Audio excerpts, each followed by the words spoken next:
I wanted to take this opportunity to talk a little bit about how I met Sara Gilman. And so I wanted to give you some background about Sara and the School of Behavioral Sciences. In the School of Behavioral Sciences, we're really committed to the notion of being able to treat our returning veterans that are diagnosed with PTSD. We've been interested in exploring the most effective and empirically based treatment methods to treat this population of people, and we wanted to incorporate this material into our courses. It's estimated that over 10,000 soldiers come home each month from Afghanistan and Iraq suffering from PTSD, and we know those numbers are underreported. We at Cal Southern wanted to do something about this. We wanted to help shed light on this phenomenal problem that faces society today, as well as train students in the most effective treatment strategies available in working with PTSD and our veterans. Enter Sara Gilman. I met Sara at the Veterans Mental Health Conference here in Orange County in 2011, where she was the keynote speaker, along with her colleague, Susan Brown. There, high-ranking veterans from Washington, D.C., I think there were 465 of them, gathered to help raise awareness of the prevalence of the problem of PTSD. They explored ways in which our men and women could help destigmatize this disorder so our vets could get help. Sara and her colleague Susan spoke about the effectiveness of using EMDR in the treatment of PTSD and trauma. I was awed by her empirical research about its effectiveness. I became aware in a few sessions individuals suffering with PTSD, such as flashbacks, nightmares, feelings of agitation, anxiety, depression, a feeling of hopelessness, they could find relief. So many of our veterans are still undiagnosed and untreated. Here at Cal Southern, we're vested in our own research project designed to study the effectiveness of video therapy in treating milder forms of post-traumatic stress disorder. We hope to demonstrate we can reduce the symptoms of PTSD, such as the depression, anxiety, flashbacks, etc., chronic worries, and addictive behaviors. And we want to improve their quality of life. We want to improve the quality of life of their families, and we want to provide hope. I know Sara, too, is committed in helping this population of people and to increase visibility of the effectiveness of utilizing EMDR in the treatment of PTSD. So now we enter present time. We're pleased to have Sara come talk with us. She was here before with her colleague, Susan Brown. She addressed the topic, the use of EMDR in the treatment of PTSD. We're pleased to have her back again today and have her discuss how she trains athletes, musicians, and performers, and how to be at the top of their game. Her topic is entitled, Get to the Heart of the Matter, by harnessing the power of the zone for peak performance. The zone, that idea intrigues me. Much has been written about this power. Deepak Chopra talks about the gap between thoughts, the space between no mind. Eckhart Tolle talks about the power of now and rising above thought. So how do you overcome this mind-boggling sense of stress and anxiety? How do you enter the now? How do you get in the zone, let alone perform in the zone? How can you keep your brain in a winning position? How do you perform at the best of your ability and be at the top of your game? You're in luck. Sara's here. She's going to share her secret about how you can switch your brain in just minutes. Sara's here to teach us how to shift from destructive, heart-palpitating rhythms brought on by our overactive amygdalas, fight or flight response. And I'm saying, hey, if a saber-toothed tiger is on the horizon, what's your response? You know, is it fight or fight? Right. Fight or flight. I would prefer to run. But this doesn't help me on the golf course, or I'm sure with you in a proctored exam in statistics. We are captive and immobilized by stress. The key, I hear, is to learn to calm oneself in measured, smooth rhythms to help create positive emotions by producing smooth and even heart rates. Calm and smooth, calm and smooth.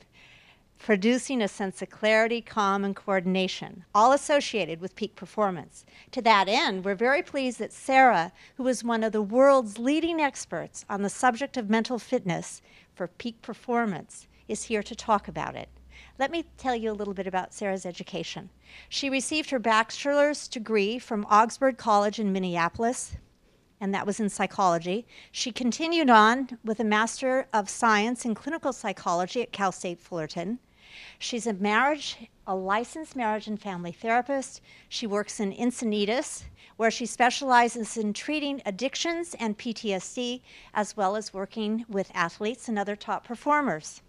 Sara's lectured nationally on the topic of mental fitness for peak performance. She's certified in EMDR, and we'd love to have her come back and do a workshop on that. She's the past president of the EMDR International Association. That was in 2010. She has very impressive credentials. She's a fellow with the American Academy of Experts in Traumatic Stress. She's a diplomat in forensic traumatology, to name a few of her long list of accomplishments. She's been involved in much research and was the principal investigator in a research study about integrating trauma treatment program, combining EMDR and seeking safety for co-occurring disorders of trauma and substance abuse, and this was in the state of Washington. In terms of her work with athletes, Sara's trained in EMDR, neuro-linguistic programming, hypnosis, guided imagery, and heart math technology. Sara utilizes an integrated approach to coaching musicians, athletes, and lastly, but not unimportantly, with students. I'm sure we all will be able to benefit from this valuable information.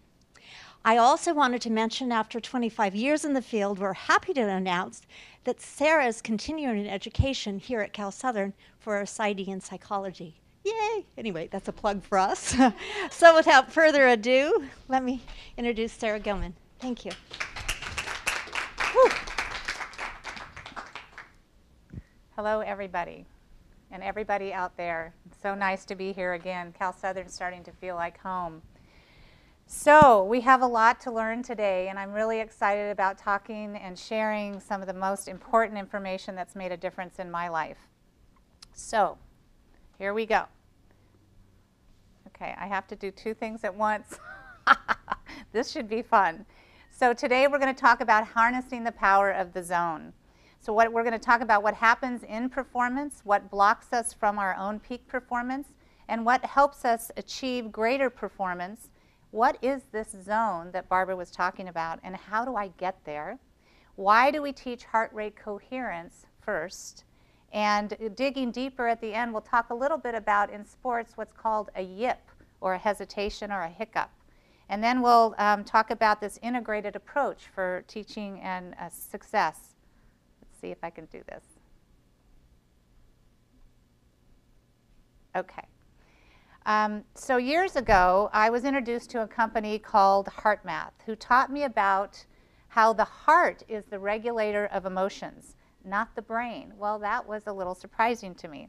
And through learning how to manage our heart rate, we can become better performers. That was very intriguing. HeartMath has developed some tools, some simple tools, to assist us in regulating our heart rate patterns. So what is this peak performance? Think of it this way. We're energy systems that expend and renew our physical energy over time, mentally and emotionally. Resilience and optimal performance and health are grounded in the intelligent management of our expenditures.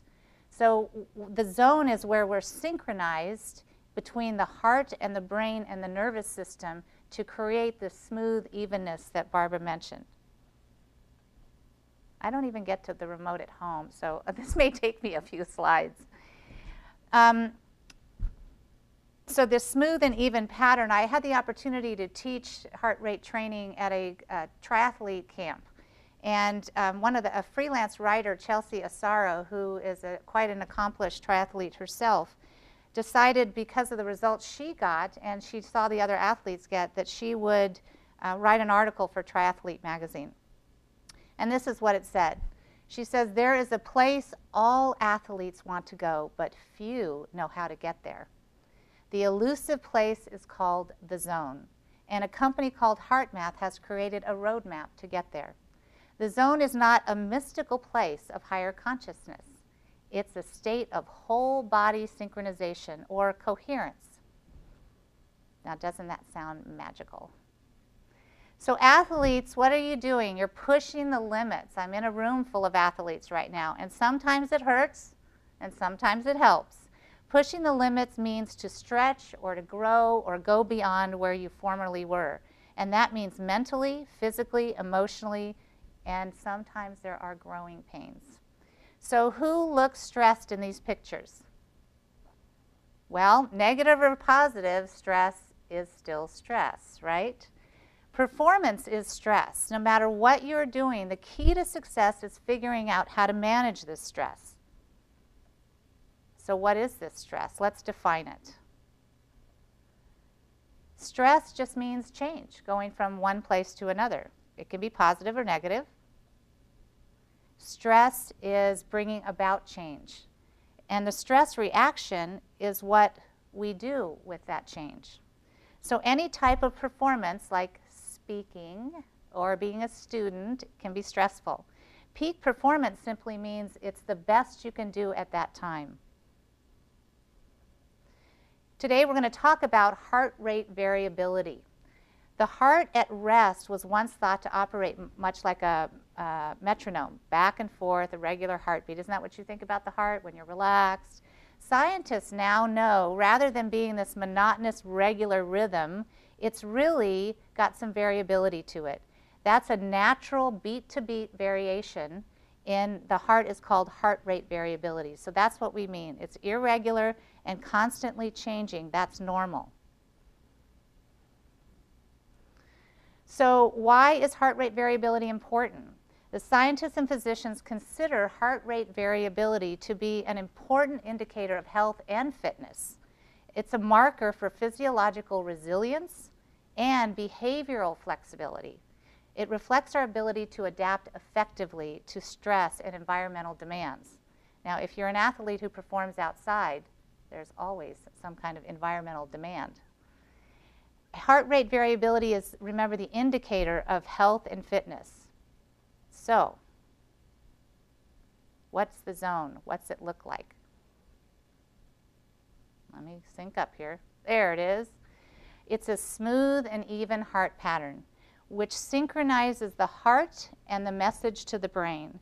The message to the brain when you're in this smooth and even pattern, and I want you to notice something, the space between the beats is consistent and even. That's called coherence, heart rate coherence. The message to the brain is then to focus. It's not going to that fight or flight mechanism. It's to push and to have greater performance. So high levels of resting heart rate variability are associated with superior performance tasks like concentration and in our executive function. The students will be happy to know this. Heart rate variability is especially in the heart rate coherence zone, can be manipulated in order to improve our thinking. Now let's look at the science a minute behind this heart rate coherence. Remember, it's not from the brain to the heart that we need to send the messages, it's from the heart to the brain. Most of us have been taught that the heart simply just takes orders, right? That was like when I grew up, we just took orders, right? It's not as commonly known that the heart actually sends more signals to the brain than the brain does to the heart, about 60 times more signals. The heart signals have this significant effect on the brain, and I like to think of it as rebooting that fight or flight mechanism into balance.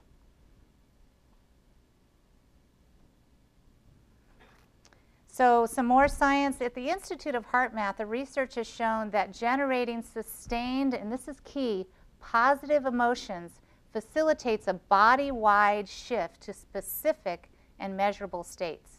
When you saw that heart rate zone, that was a specific and measurable state. The term is psychophysiological coherence because it's characterized by an increased order and a harmony both psychologically, emotionally, and mentally, and physiologically in the body responses. So remember that term, psychophysiological coherence. That's your state of optimal performance. So the key is Heart rate coherence and positive emotions have to do with mental toughness. It's not just a breathing technique. HeartMath tools focus on this intentional generation of a heartfelt positive emotion, and this emotional shift is a key element of the techniques that we're going to learn. Mental toughness begins in the heart, okay? I once met an ultra marathoner. I was walking across a parking lot, and she and I began to talk. Ultra marathon, really? That's like 50 plus miles. There's some people in this room who have done marathons, but ultra marathon? So I thought, I wonder what she does when she hits the wall. You know what the wall is? I wish you guys could see some of these faces. The wall is where I just can't keep going. I can't do one more thing. I'm never going to make it. And all the feelings in the body that go along with that. So I said to this woman who is a top-level athlete, what do you do when you hit the walls? Because I figure ultramarathon, you got to hit more than one, right? And she said, you know, I figured out what works for me. And I said, what? She said, I look around the course, I find somebody, and I say, go, you can do it. You're doing great. She says, I don't know what's happening, but every time I do that, I feel better. And whatever pain I had or whatever tension I had or negative thoughts, they just seem to disappear. And I said, well, do you want to know why you intuitively, see, she intuitively discovered that after years of training. Intuitively, what happened is she generated a positive feeling. She smiled, she encouraged somebody else, and she breathed, and she synced up from that fight or flight mechanism, that pressure, that stress, to this grounded focus. Now, she didn't slow down. In fact, she said her pace improved. And so she intuitively discovered the zone and kept returning. She smiled, she connected with other people, and she felt better, and she breathed. I thought she was brilliant. So you can push through. Sustained optimal performance is all about resilience and coherence. The heart is a muscle. Muscle has memory. The more you train this muscle for heart rate coherence, the more you'll be able to rely on it. You can develop a greater capacity to handle this stress efficiently over time. The better resilience you have, and now I think you're starting to see this isn't just about sports, is it? It's about how to handle stress in your life in its entirety. So let's look at a little bit more science. So what hinders our peak performance is this emotional mismanagement of the stress. It's the prime disabler, actually. If she had been this runner focusing on how tired she is and how hard this is getting, and I have 35 more miles to go, I mean, I would feel a lot worse. I don't know about you. But it would affect her in this emotional mismanagement. Can you imagine what her heart rate might look like? And so in this physiological response, you want to have the intelligent use of emotional regulation, and that's the key to making that shift while you're under pressure. Now, there is a place that we'll talk about where athletes trip over what I call fear. Pre-race fear. How about fear and anxiety while training? I don't know if I can do this. It's a distressing emotion caused by impending danger, like this is going to hurt. I don't know if I can do this. What is this fight or flight response? It's our body's natural defense mechanism. It is made to help keep us alive and conserve our energy. When you're out there and you're pushing, you can reboot and get back to balance. So what hinders our peak performance is this incoherent rhythm, because it sends a mixed signal to the brain. It's sort of like you've got while you're driving, one foot on the gas and one foot on the brake. And this message to the brain is like speed up, slow down, speed up, slow down. And that just drains us. When you're doing your sport, you want to have a conservation of energy, not a drain of energy. I want to tell you a little bit about a competitive cyclist named Brian who came to see me. Now, what Brian wanted to do was improve his turns in the competitions. He felt like when he was coming up on the turns, he felt like he was slowing down, he was getting cautious, and he was losing time. And then he was really pushing after the turn to make up for that time. Now, can you just get a sense of that kind of push-pull? That's not a very efficient use of energy. So the first thing I did was teach him heart rate coherence. He got into the zone, that smooth and even pattern, and his time improved. However, he still felt a hesitation, so he came back. And we practiced and practiced, and then we shifted to a psychotherapy method called EMDR, eye movement desensitization reprocessing. What Brian had as he was observing his performance was what we call a yip. A yip is a hesitation in the nervous system. It's not necessarily a thought or a feeling, it's this hesitation.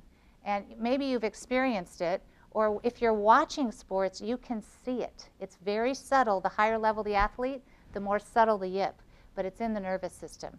So after processing with Brian through EMDR, which is another lecture, it's not today's, what we discovered is a spontaneous memory of when Brian was 8 years old, a happy little boy riding his bike, approaching a corner from his mother's vantage point down the street. She thought the oncoming car was going to hit him. So she let out a blood-curdling scream, which Brian heard and felt. Now, Brian's an adult man competing in cycling races and had no memory of this at all until we did the processing. What we discovered is there was a current event in the last 4 months where he observed, he wasn't involved in it, but he observed people cornering and somebody skidding out. Well, he's seen it a dozen times. But for some reason, all the variables came together, and that event currently triggered the body memory of his mother screaming and him doing this. This is a yip. So Brian began to lose time in his cornering, but had no understanding of why.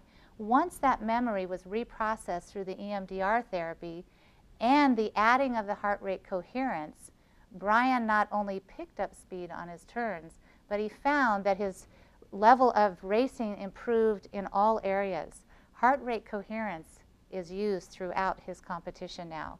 And it was very, very exciting. We also used some visualization. While in the office, he could visualize, while in heart rate coherence, in that smooth and even pattern, his perfect race. So what does this look like? So the top graph, as you look at this, is where a person was asked to recall a frustrating experience. This is what we call an incoherence, where the autonomic nervous system is not synchronized, that fight or flight mechanism. That's where that 1 foot on the gas, 1 foot on the brake is happening. And that's an energy drain. It's also got some wear and tear on the system over time.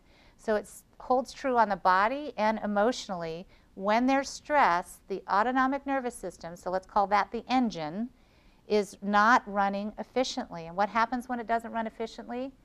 There's wear and tear, it breaks down. There's some risk that can happen, such as illness or hesitation, like those yips, or even some cardiovascular problems over time. So the bottom graph, if you look at that for a moment, this is heart rate coherence, the smooth and even pattern. This is your zone pattern. It sends a message to enhance brain function. It enhances concentration, quickness of movement, and strategic thinking. Wouldn't all those be important to the athlete, to the student, to the musician, to the singer, to the performer, to the speaker? That would be good. And here's another way to look at it. Heart rate coherence affects this thinking, feeling, and being able to push beyond your limits, because you need to conserve energy, not drain energy.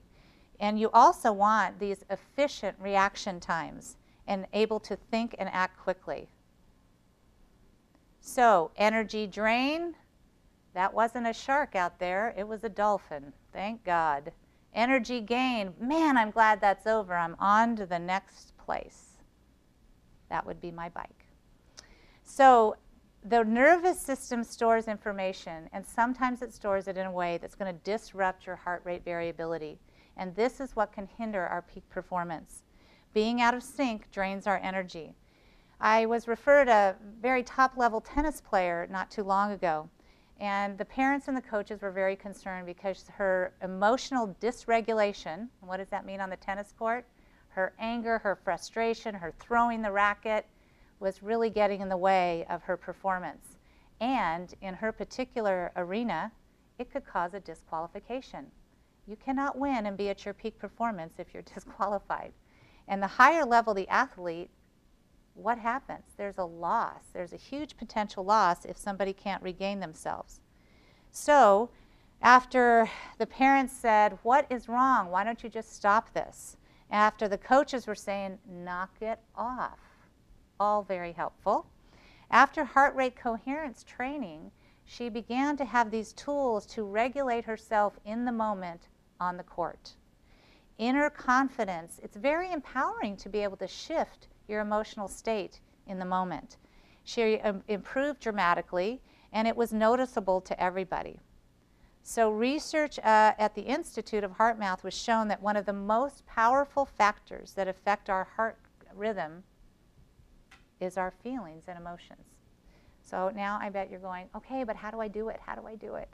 In its simplest form, and I will say simplest form today, there's 3 easy steps.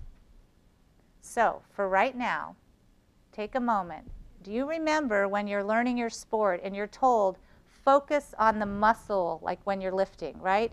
Bring your attention to the stroke in your pedal or the stroke in your swimming. Bring your attention to it. What does that do? That shifts your attention, you're letting go of thoughts, and what you focus on regains a sense of strength. So heart focus, if you'd like to walk through this with me just for a moment, shift your attention to the middle of your chest. And don't hit your mic when you do it. Heart focus, and then begin to take a heart breath. Feel the rise and fall of your chest. Heart focus, heart breath. And then here's the other key to heart rate coherence. Think of something in your life you're grateful for. A positive sense of gratitude. Once you've got it, let go of the thoughts as if they're just going by, and bring that felt sense of gratitude to your heart. And breathe in this heartfelt sense of gratitude. Now, if I had the opportunity to hook you all up to the technology, you would see your heart rhythms beginning to smooth out. And maybe you even feel a little different right now. So, we'll talk some more about this coherence training for athletes. Beginning with heart rate coherence training is the tools that I found to be the first thing out of the gate. The swimmer in triathlon training, I was at this camp teaching, and in swimming, when we're training, you have a warm-up set, a main set, and a cool-down set. Warm-up set, cool-down set, no big deal, great to be in the water. The main set is where the coach tells you how far you're going to go and how fast it should take you. And it's very stressful. Everybody gets a little anxious before the main set. So I taught everybody heart rate coherence, and I gave them, everybody chose, visualized a color that they considered their color of confidence and power, and they set out to do their main set. One of the ladies ahead of time said the hardest thing for her on the main set was at the last 100 meters, she just started to fade. She said, I just wish I could push through, I just fade. So I said, okay, when you're getting close to your last 100 meters, focus on your heart, see your color, and go. Well, of course I was watching, because in sports, when you help people, you can see if it's working or not. And it was absolutely amazing. Through her whole career, she was fading at the end. This particular time, the next thing you know, you saw her take those last 100 meters faster than she had all the other 100 meters. And the coach and I looked at each other, and then she came out of the water. She jumped up. She said, this works! And it's so intuitive. Now she has a tool. She knows now that she can get beyond her former belief of fading in that last 100 meters. And she actually had her best time ever. That was fun. The other thing that happens is it felt effortless. If you're in heart rate coherence, you've been in the zone in your life, whether it's athletics or something else. It feels effortless, doesn't it? You know when it kicks in. So HeartMath has developed some tools. Oops, I'm going the wrong way. Hold on, I got to catch up here. Okay. HeartMath has developed some tools to help in measuring in the training process. The M-Wave technology allows you to observe your heart's changing rhythms in real time using your pulse data. It provides a picture of your heart rate variability similar to what we saw in those graphs. It plots the natural increases and decreases in your heart rhythm, and it's really good feedback. Athletes have been known to take it's a portable M-Wave, there's a desktop version as well, and athletes have been known to take their M-Waves everywhere, on the tennis courts, the football fields, on their bikes. Technology provides a more specific and concise training results. When you're in coherence, it's like sitting at a gas pump and filling up with resilience and energy. It builds this operational resilience that has a carryover effect. Like Brian said to me later, that this training carried over to the rest of his cycling.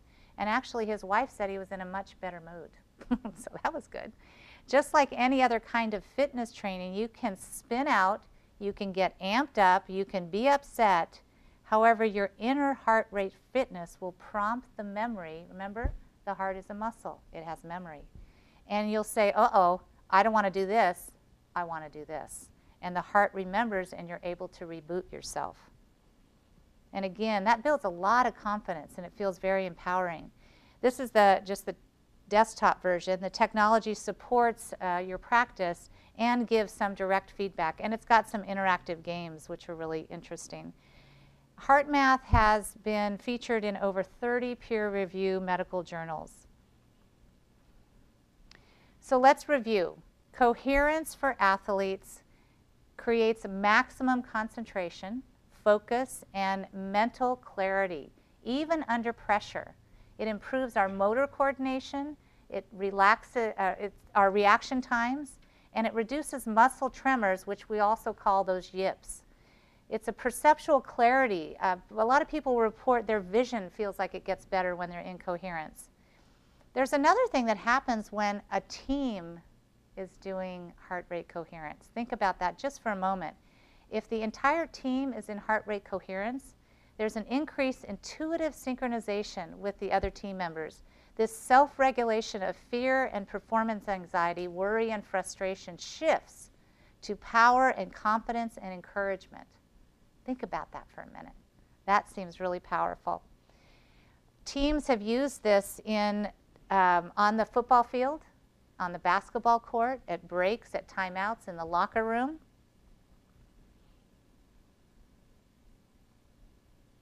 So the following world-class athletes have improved their performance as a result of coherence training. I remember getting into this field and wondering, why are we not teaching mental toughness training? I don't see it taught consistently like other types of training. I'm a recreational triathlete, and I can find a coach for every part of my sport and every part of my sport.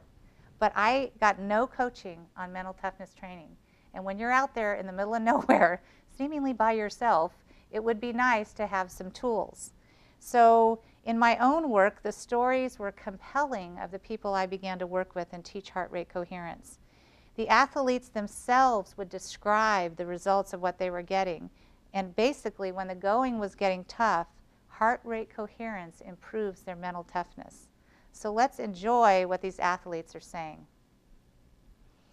Anna Hemming, she says, I'm not a sports psychologist, but I am trained in a HeartMath practitioner and work with many Olympic athletes. A lot of sports psychology works on the think, feel principle, whereas HeartMath is about changing your physiology. If you can change this, you can change the way you think and feel, and this affects your behavior, endurance, decisions, and performance. Anna really reminds us to use heart rate coherence first, and it will be the basis of changing your thoughts and your feelings. Now, this is a marksman, okay? And she says shooting is a sport where heart rate is very important. While aiming the rifle, sportsman focuses on firing between heartbeats. Wow.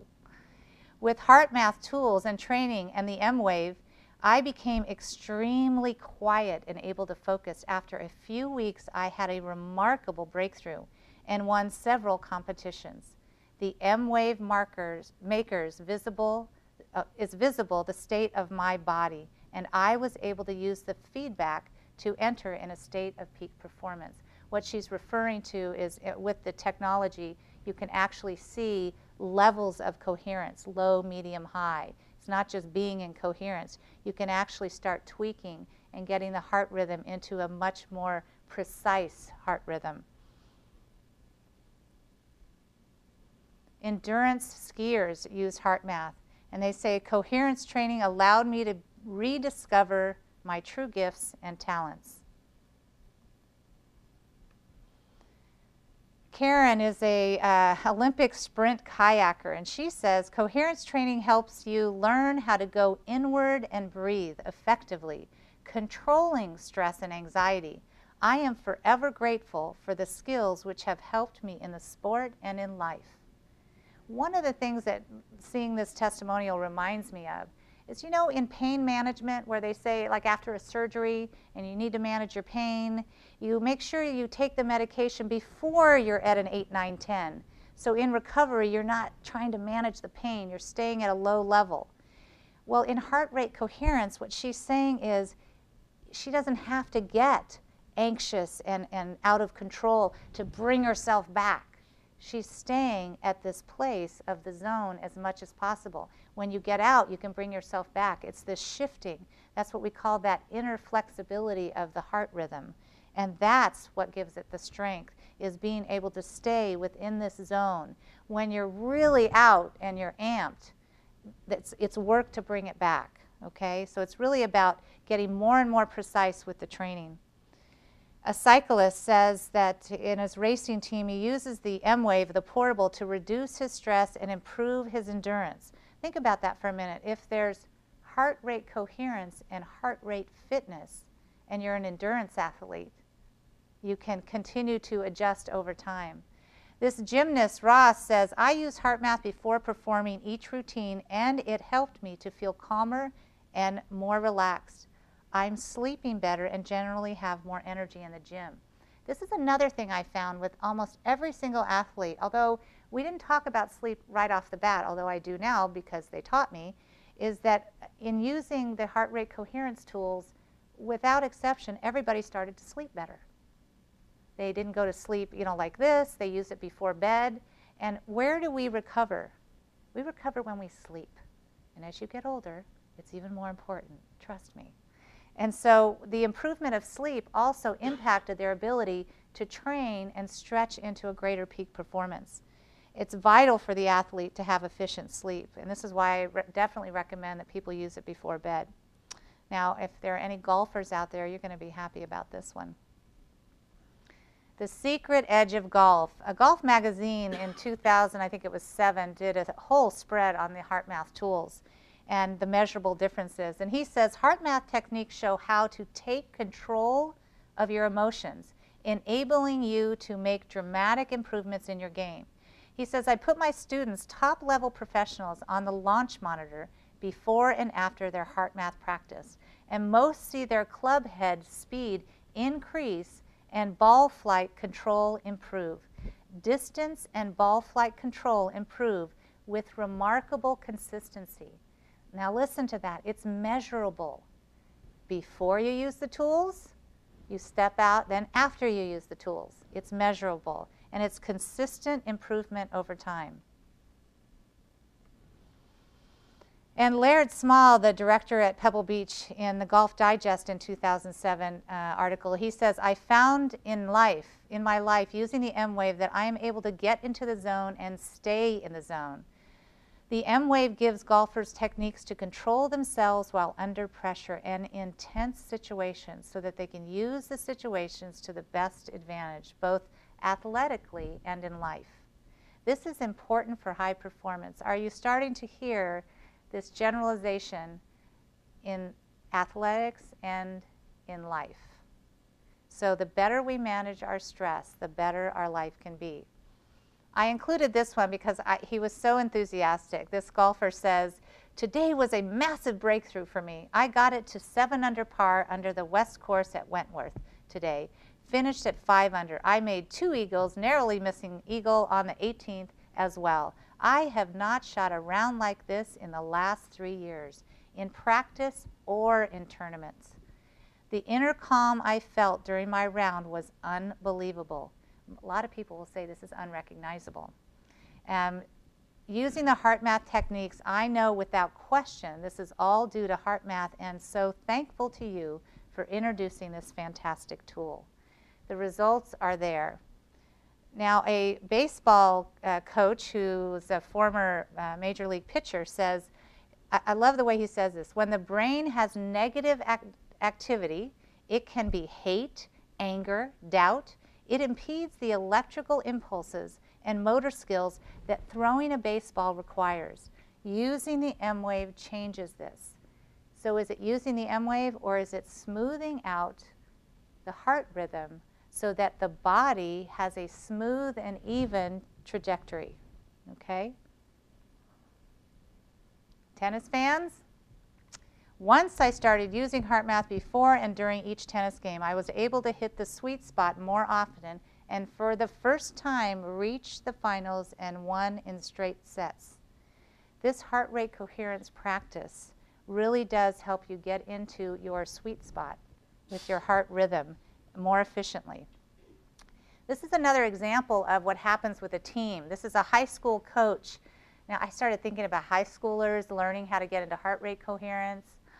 I think we should start in kindergarten, but I raised 2 boys, and I could have used this then. They could have used it, but I really could have used it.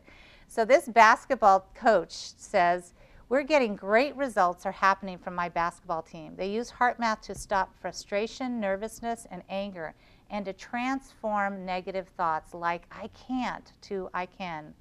They use the M-wave to create balance and focus and the biological state of optimal performance.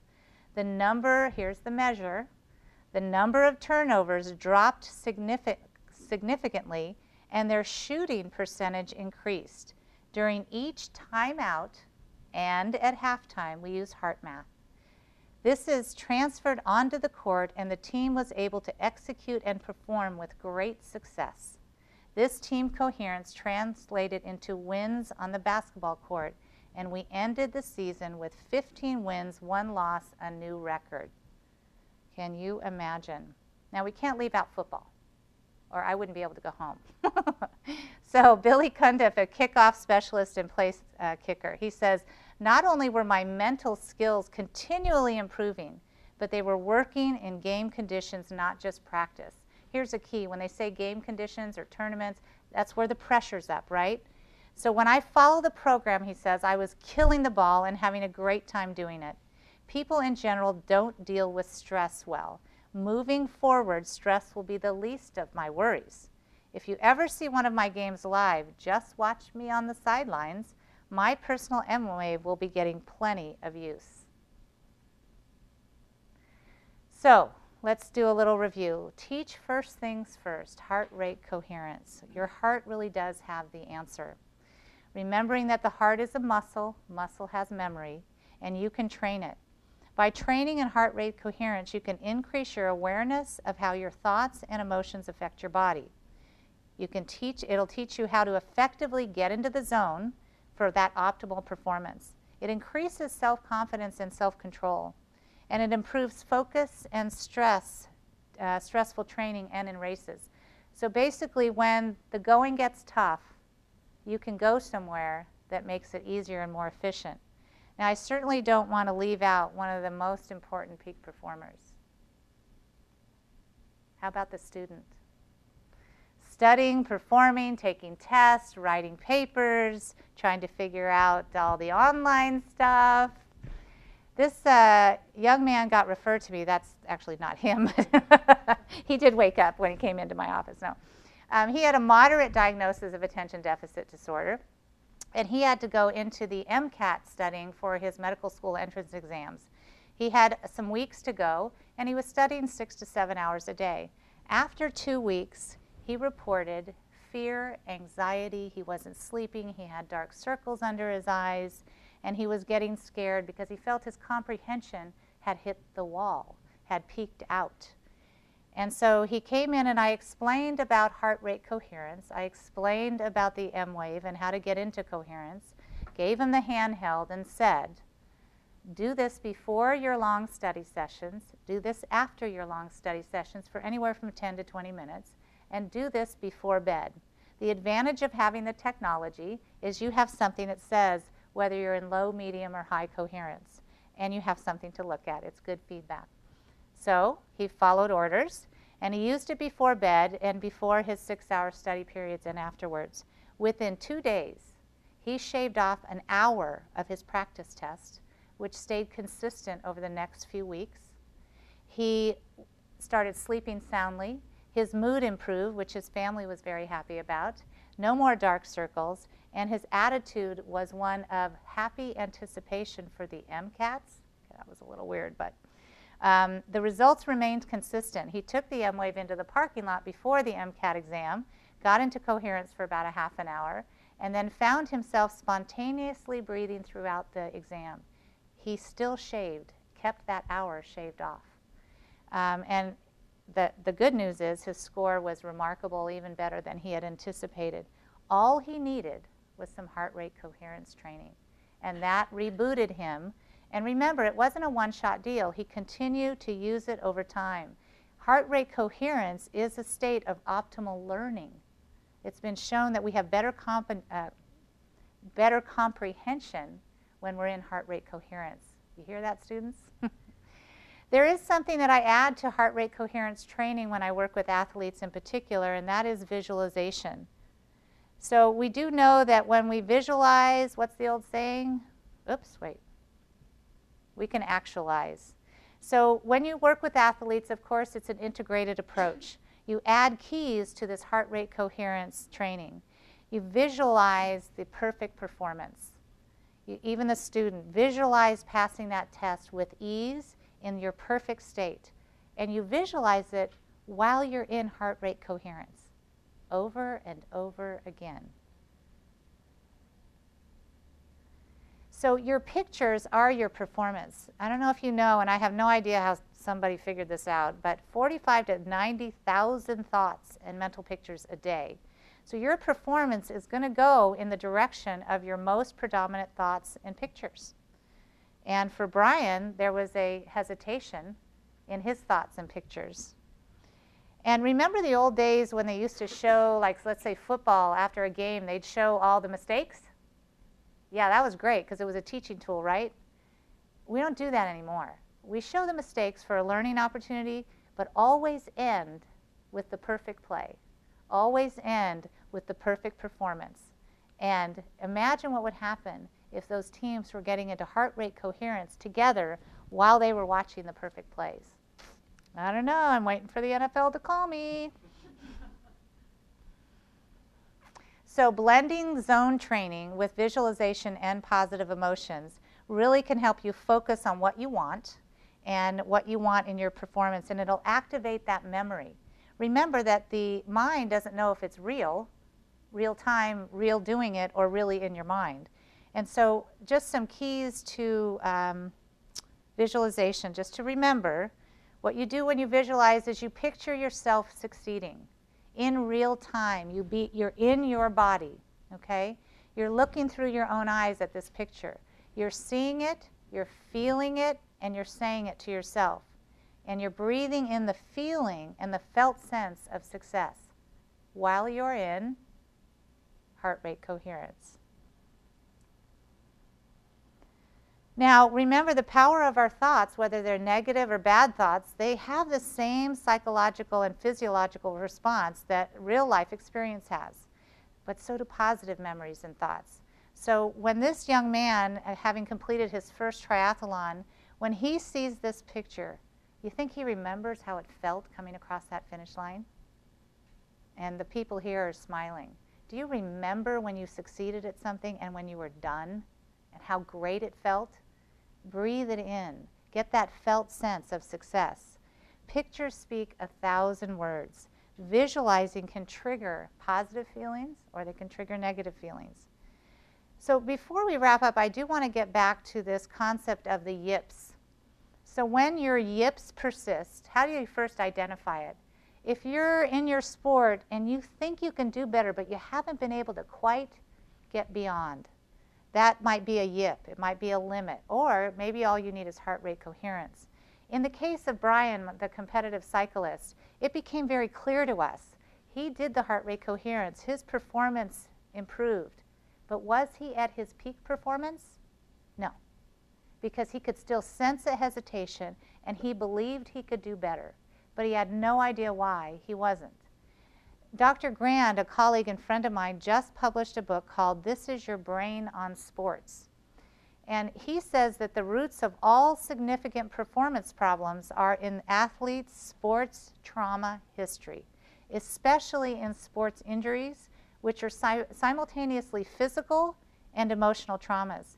Dr. Grand has coined the term repetitive sports performance problems, or RSPPs. So in Brian the cyclist case, his RSPP, he didn't know what it was related to. We realized later in taking a trauma history, we still didn't know about the 8-year-old thing until we did EMDR, but that he had witnessed 4 months before his cornering decline this accident in front of him. It was far in front of him, so he was in no danger. So what's the problem, right? Tough it out, get over it. That's what we're told as athletes. Tough it out, get over it. And so what we discovered is Brian had had his own repeated sports problems that originated, here's the beauty of EMDR, you can find where they originate at 8 years old. It was stored in his nervous system. Traditional psychology, sports psychology, did not address these deeper issues. We addressed guided imagery and visualizations, but until recently, we haven't added, until recently, the heart rate coherence and doing some deeper digging in EMDR and then another process called brain spotting. So mental toughness begins in the heart. It's not complicated. You can do it, and it will make a difference. So, is it time for questions? Great. Thank you so much, Sarah. I'll start out with some questions from the virtual audience and give you all time to formulate your thoughts here. First one here: how do you achieve heart rate coherence in sports where heart rate variability is key to fundamental to the sport, like football, baseball, where your heart rate will go from will vary by 40 beats a minute or something. How does that play into it? Right. Well, in its simplest form, remember the chart that we saw. It doesn't matter where your heart rate is. When the pressure's on, you can still, this isn't a state of relaxation. That's the confusion. This is a state of focused breath and attention. So the more you practice heart rate coherence, I have athletes who are practicing in their training on the bike, in the pool. How did that woman do it when she was pushing as hard as she could go? She centered herself. She paid attention to her heart. And then she began to get in a rhythm at a very high exertion level. What didn't happen is she didn't go into fight or flight. She didn't go like this into freeze. Oh my gosh, am I going to be able to do this? She was at a very high level of exertion, the highest she had ever done, and she was in heart rate coherence. A smooth and even pattern and an evenness between the beats. So it doesn't matter your level of exertion. What matters is whether you can emotionally shift into that solid heart rate variability. Does that help? Yes, thanks. And here's another kind of three-part question. How widely accepted is heart rate coherence, and is it being more quickly adopted in certain sports, and if so, why? Well, I really think I don't know how widely accepted it is, because every time I teach it, people are like, what? Really? This is so interesting. And then I meet other people who have been doing this for a long time, like some of these athletes. So it's spreading rapidly. The research behind it is very solid. I actually just got a call from somebody at a medical school who wanted me to come teach this at the sports medicine club on campus. And so these young doctors get that heart rate variability has a lot to do with handling stress, and our ability to get beyond our recent peak performance. So I don't know. I'm trying to spread the word. And a lot of questions on its broader application. So I'll combine a couple questions into one here. Does this potentially have application? I think I actually saw it come up on one of your slides. Does this have application to injury recovery? And another question came in about, do you utilize some of these techniques in other aspects of your practice outside of performance coaching, like perhaps depression, trauma, insomnia, relationship issues? Okay, so the first one. Injury recovery. Injury recovery. Okay, so there has been some research out of the Institute of Heart Math about pain tolerance and being in heart rate coherence. What I have found consistently is heart rate coherence. When you're in the zone, your pain can go from an 8, 9, 10 down to a manageable 4. Remember what we're talking about in the energy system. So your system is synced up, it's running more efficiently. You don't have to be in fight or flight. The cortisol, adrenaline is not getting dumped into your system. So if you're running more efficiently, you can manage pain and injury more efficiently. You can rest more solidly. What do we do when we have injury? Oh, darn it, it's going to mess up my race. What's going to happen now? I can't train. I've done this before, can you tell? No, you get into heart rate coherence. You can continue to train in ways that will help speed up your recovery. And the other question was, do I use this in other forms? Your practice, yeah. Yes, I actually had the honor of working with Heart Math and writing the Heart Math guidebook and working with trauma and post-traumatic stress disorder. This heart rate coherence training, getting in the zone for people who suffer from traumatic, post-traumatic stress, is very empowering. People come in with flashbacks, their hypervigilant nervous system, they're in a constant state of fight and flight, which is an energy drain. You begin to teach them how to get into heart rate coherence, and they actually feel right away that there's something they can do to reboot. And they can do this all the time. I have people who suffer from lots of anxiety, and that are not just athletes, but other anxiety disorders, who keep their M-Wave in their car, in their briefcase. It's been very rewarding to see what this can do in a variety of contexts. When we're doing traumatic emotional processing with EMDR, eye movement desensitization reprocessing, it can be there can be some points of emotional dysregulation. It can be very heightened sense of emotion. I always start with heart rate coherence training, because then the person knows that they can downregulate themselves wherever they are, whether they're in the office, out of the office, and it's a very confidence-building and powerful experience. Sleep disorders, I work with a lot of first responders, whether they're veterans or cops or firefighters, and their heightened sense of fight or flight, they're just used to it. They're level, they're up here. They're not like the rest of us. They're used to a hypervigilant state. But when they lie down to go to sleep at night, it's not always easy. And so teaching them heart rate coherence, peak performance mental toughness training, then they can downregulate and reboot, because once we're rebooted, then we're more efficient. And so you wake up more rested. And then I ask people too to do it in the morning before you get out on your day.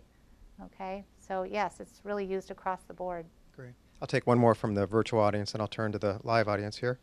A question about rebooting in quick-moving sports, especially contact sports. Football comes to mind, they say, where I think they're getting at, say there's contact, and that obviously anger, frustration is going to happen as part of the game, and then there's a next play that's going to occur in about 30 seconds. Right.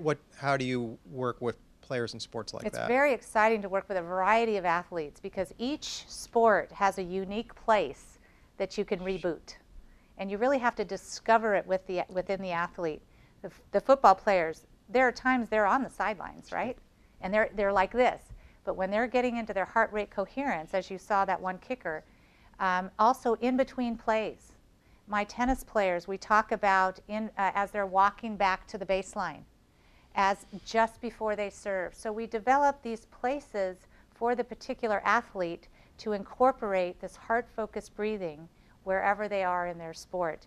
I worked with an elite triathlete who coupled her heart rate coherence training with a mantra. She said to herself, it was a positive statement. And here she was in Maui in a race at the World Championships, and she had a fall. Blood, mud, okay, it was bad. She got up, got her mantra going, got her heart rate coherence going, and she made up the lost time and took first place. She had a tool in the moment of pain and needing to have full exertion to make up the time and take first place. And that was the tool that she used. Great. Any questions from the audience? Mm-hmm. Wait a second. Thanks. Hi, I'm Gary Woods. I'm an MFT student in 6510, which right now is chemical dependency and drug addiction. But I'm also a Vietnam vet, been through some PTSD myself. I just wonder, how quickly does this technique, how fast can you do it? I mean, can you do this technique in a relatively short time, or does it take a while for it to kick in? Yes and yes. It's like any kind of training. If you just do it once, it might be helpful that one time, but the heart is a muscle, and heart rate variability is to be trained. And to me, it's a lifelong tool. I had a client come in who had a very tragic loss of her mother in a car accident, and she and her mother were very close. And she came to see me after about 8 months, and she was still in profound grief. She was the therapist. And so she kept thinking, well, I'm going to get better, I'm going to get better, I'm going to get better. And after some attempts at getting better, she was getting worse. When she came into my office, she was, hunched over, traumatic grief, and she right away started telling me the story of the tragic death of her mother. So I honored that story, but said, for right now, can we get back to that? And I wanted to start with heart rate coherence. And she said, well, I can't breathe, it hurts too much. Because sometimes when you start training people in heart rate coherence, it's foreign and it's uncomfortable. And there's been such a constriction that that's what's become familiar. So it's not always a feel good. Training doesn't always feel good, right? And so she said, I can't do it. I said, okay, well, why don't you keep telling me the story, but just for now, place your hand on your heart. And so she said, I can do that. Heart focus. That was the first step of the 3. She began to continue the story of the tragic death as she kept her hand on her heart. And as she started the story and continued, I watched her breathing begin to shift just by having her hand on her heart. And by the end of the session, she still had her hand on her heart. I guess I should have told her to take it down, but I didn't want to. She was walking out of the office and she turned and said, nothing will bring my mother back, but maybe I can breathe again. I haven't breathed in 8 months. She walked down the hall, and I happened to be able to see how she got in her car, and she still had her hand on her heart. So I always teach it first. It's the first place to go, it's the best place to go, and the more you do it, the easier it's going to get. Now, when you're suffering from trauma, it's a skill that you can take with you in between sessions, which gives me a lot of reassurance as a trauma specialist and helping people move through some of these traumatic memories, because it's not comfortable. And it's a big relief to me to be able to provide this teaching and this tool. And actually my clients, initially my trauma clients taught me. They came back and they were using it. They call it that breathing thing. They don't care about the science behind it. What they care about is, this works and I felt better. Okay, so let's keep building on that. So great question. And urges, you mentioned addictions. Heart rate coherence, have your urge, get into heart rate coherence and see what happens to the urge. It's really interesting, okay, because it shifts. It shifts that emotional shifting. The message to the brain gets out of fight and flight. And so oftentimes the urge will diminish significantly with just enough time to get you to the next place. Thank you. Great. Just a couple more. One student wonders what roles, other factors that affect heart rate might play. Do you discuss nutrition, hydration, weather, Absolutely. heat? Yeah. Yes, yes, and yes. Although I am not a nutritional expert, and I'm certainly not a weather expert, but when you're an athlete and you're out there, things can change in a moment. That picture you saw, the triathlete with the energy drain, energy gain, she really did think she saw a shark. And it was a fin out there in the water. And it was that first glance, it was like, and then it was a dolphin, which is a little more reassuring, but and it continued to, it kicked her into this fight or flight mode because she was already at a level of exertion. And so coming out of the water, running up the ramp, getting through the timing, getting to the bike, she was still like this. She didn't know heart rate coherence at the time. She would have been able to reboot herself coming in the water and out of the water so that by the time you go to the next event, which is the bike, that you're synced up again and it's like a fresh start. Great. I have just 2 more questions here. Are there certain sports or activities, in your opinion, that you find are particularly susceptible to, where the athletes are particularly susceptible to the yips? No, because I work with so many people from different sports. It's interesting, when you take a sports history, a lot of athletes start very, very early, maybe in a different sport. And they've had interactions with coaches, with parents, with fellow athletes. So some of the yips can be memories stored early on in decisions that were made. Or injuries. Injuries are a big thing. Our bodies weren't meant to, I worked with a gymnast who was at the top of the pyramid. And then when she flips and she comes down, well, they dropped her once. I mean, your body's not meant to just fall and completely trust that you're going to be caught. And she had that body memory, although mentally she goes, oh yeah, that happens. So if you talked to her, it looked like it was nothing. But when she talked about the routine, you could see this little subtle yip. And that's when we moved into the EMDR. Although she's now doing heart rate coherence while she's standing up at the top of the pyramid, way up in the sky, and before she comes down. So it's very interesting. It can be used in all different sports. Mm-hmm. It's really about the history of the athlete, about the yips. Okay, the last question I have is, from our audience, our virtual audience, what do you do with clients who have confidence issues, suffer from anxiety, and have lots of difficulty, I'm struggling reading my own writing here, controlling negative thoughts? That seems like such an important aspect of this. What if that's a real problem for them?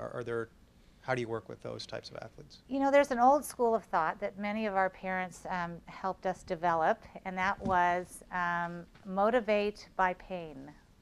Motivate by negative thoughts. Oh, I suck at this, or I could do that, or I'm not as good as that. It's like we're going to motivate ourselves by being negative. And some people do that. I used to do that until I realized it's very inefficient. It can work. So a lot of athletes will say, well, it's worked for me before. I said, great. If you'd like to keep doing it, go for it because it's worked for you before. But do you think you're at your peak performance? That's what we were talking about. We're not just talking about any performance. Are you at your peak? Brian the cyclist competitively was doing great. He should have just been happy, right? But something inside said he wasn't at his peak performance. And so I want to quickly also say, somebody asked about nutrition and hydration. A lot of times when I'm working with somebody and they're in the red in the technology, which means low coherence, and even the positive, generating the positive thought and feeling is not shifting into a higher level of coherence. I've discovered, because my clients teach me a lot, I give them a glass of water. And it's so interesting how many of us are dehydrated and we don't even know it. A glass of water, back to the coherence training, and they move forward. The other thing that works about 80% of the time. 99% of the time to shift into a higher level of coherence is bringing the positive feeling, the felt sense of gratitude into the breath. Now when you're out on the field, football, running, we have some runners here, and you're hitting a wall, and you smile and say, I can do this. I've done it before. You start remembering when you've done it before. You generate, while you're at a high level of exertion, a positive feeling. Your heart rhythm gets into a smooth and coherent pattern, and something happens and you're able to push forward. That's that resiliency that happens. Great. Well, thanks. So that brings us to the end of today's lecture. But before we go, a couple of quick items. First and most important, on behalf of the entire university, I want to thank Sara for a fantastic, compelling, and informative lecture. We're so happy to have had you here. Also, I wanted to mention that the recorded version of this lecture should be available within a week or so on the new content section of the calsouthern.edu website.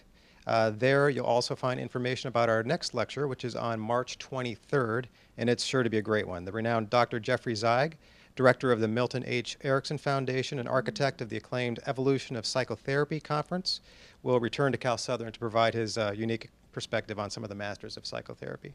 And that concludes today's presentation. Thank you for attending.